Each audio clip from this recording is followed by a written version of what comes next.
wala waa ji bu jëloon mi jàll yow sa ci ñu koy daan seen doole amul dara lu ñu liggéey dara bi xam nga xamee ah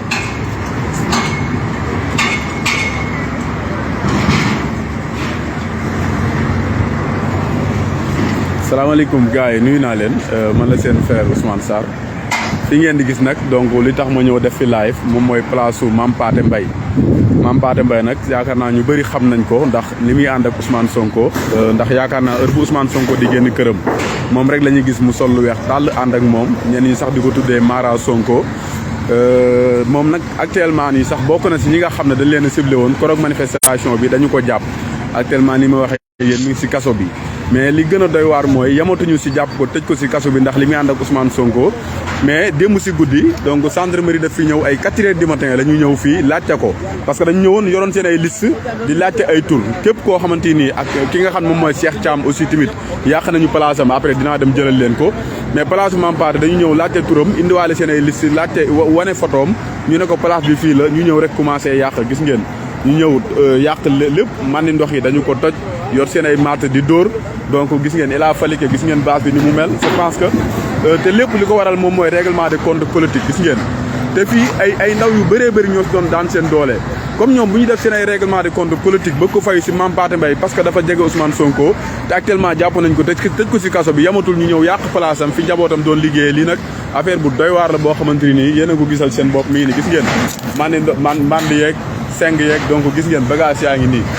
gis ngeen place bi ni ñu ko def tellement que dañu yàq place bi parce que nee nañ dafa nekk si li nga xam moom mooy voie publique bi te pourtant place yi nga xam ne ñoom la dendeel kenn laalu leen lu dul ne dañu ñëw ciblé ay tur muy Mame Pathé Mbaye Adama Ndiaye ak ki nga xam moom mooy Bro te ñoom ñëpp dañu xam ne ñii dañu jege Ousmane Sonko dañuy ànd ak Ousmane Sonko fépp foo xam ne fa lay mën a dem moo tax ñu ñëw ciblé leen donc yàq seen ay place yàq seen bagage yi donc 4 heures du matin gendarmerie nationale ñëw ngir yàq place nit gis ngeen ñu ngi nii si VDN bi ñu ngi nii si VDN bi en face supermarché exclusif bi nga xamante ni nii moom mooy place Mame Pathé Mbaye gis ngeen ko gis ngeen lii moo am fii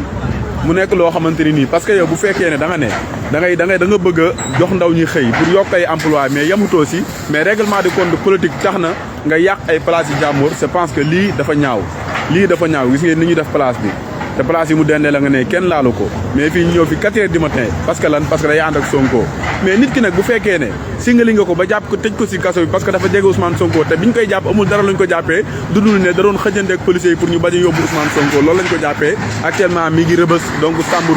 8 ñu bàyyi foofu si kaso bi mais yamatuñ si loolu dañ ko bàyyi ba mu nekk si biir kaso bi nag njabootam fi ñu doon suturloo ak ñi nga xamante ni ay marchands ambulants lañ fi leen doon denc seen bagage yi xaar ma jëlal leen ko